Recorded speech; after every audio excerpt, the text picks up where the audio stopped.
Moi, je m'appelle Louis, je suis voyageur. Vous entendez avec mon accent que je ne suis pas québécois. Ma question, en fait, ça n'en est pas vraiment une, c'est plus une affirmation. Je vois qu'il y a beaucoup de têtes blanches dans la salle. On va dire gris. On va dire gris, pardon.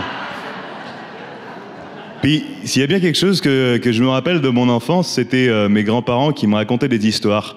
Et il y a quelque chose qui m'a passionné depuis que je suis tout petit dans la vie, c'est les histoires, les contes et les rêves. Parce que je pense que les rêves, en fait, créent et génèrent le monde dans lequel on vit. Donc est-ce que les rêves de nos aïeux ne sont pas aussi un petit peu l'accomplissement de ce qu'on vit dans le présent aujourd'hui? Et est-ce que les rêves qu'on tisse aujourd'hui ne seraient pas notre futur? Je vous invite donc, vous qui avez sûrement beaucoup de petits-enfants ici, à leur raconter l'avenir dans un sens positif, un avenir meilleur où on aura beaucoup plus de pouvoir en tant que communauté.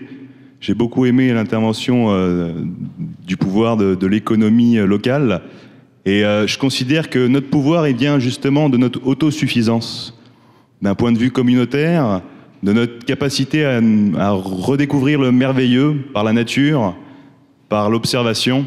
Et tout ça, c'est des choses que vous avez le devoir. Je suis désolé, j'appuie sur ce point parce que moi, j'ai encore toute ma vie pour apprendre plein de choses.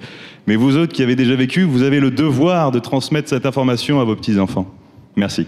J'aime beaucoup la question des contes et le lien entre esthétique et économie. Je rappellerai seulement que les verbes compter, C-O-N-T-E-R, et compter, C-O-M-P-T-E-R, ont la même étymologie, qu'on a commencé par la narration. On a compté C-O-N-T-E-R dans notre histoire, parce que compter C-O-N-T-E-R, on le sait en littérature, ça veut dire énumérer.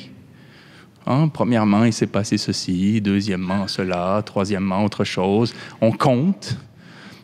Mais ce qui est intéressant avec le conte, C-O-N-T-E-R, c'est suppose des fables, des devises aussi qui donnent à la monnaie leur nom, des petites phrases comme ça.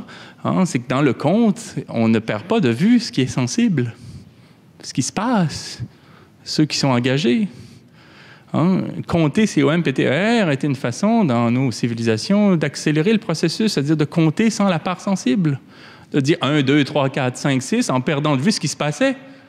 Ce qui fait qu'aujourd'hui, un ministre des Finances ou un conseiller au Trésor qui se présente comme étant sérieux n'a pour que champ de conscience les comptes.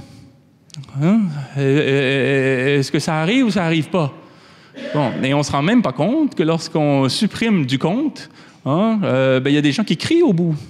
Parce que les chiffres ne sont que la médiatisation de réalités sensibles, tangibles. Mais comme on ne compte plus, mais on compte, on ne s'en rend plus compte.